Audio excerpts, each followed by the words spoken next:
Hola a todos, bienvenidos y manos a la obra. Paso 1. Miremos qué bujía comprar en el manual de taller de la moto. Por dos motivos vamos a hacerlo de esa manera. 1. Puede que las bujías que estén en la moto no sean exactamente las recomendadas por el fabricante.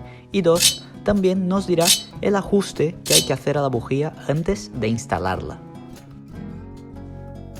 Paso 2. Abrimos la bujía y con una galga de la medida que nos diga el manual ajustamos la distancia hasta que quede en el margen de tolerancia que nos ha dicho previamente el manual de taller. Hay quien lo hace con una tarjeta y eso está bien para sacar el apuro, pero con las galgas queda mucho más ajustado y el funcionamiento es tal cual lo quiere el fabricante de la moto. Paso 3. Quitamos la pipeta con cuidado de no forzar el cable o de dañarla. Con la herramienta adecuada, no me hagáis inventos que luego pasa lo que pasa, quitamos la bujía antigua y de paso comprobamos el color que tiene para ver cómo está la carburación de la moto. Paso 4. Instalemos la nueva bujía y ojo con apretar demasiado o con quedarse corto. Si no tienes experiencia, una dinamométrica puede ser tu mejor aliada.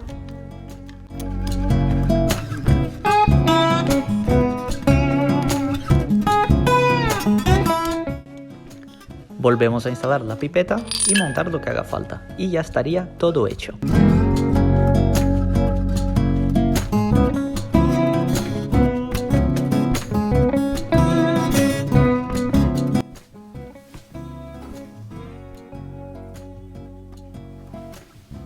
¿No?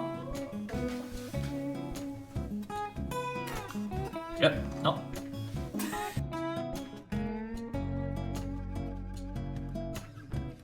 Perdón por la broma, pero el vídeo sobre falsificaciones de bujías es un poco complicado de explicar y de hacer, y quiero saber si os interesa antes de hacerlo o no. Nos vemos en el siguiente vídeo.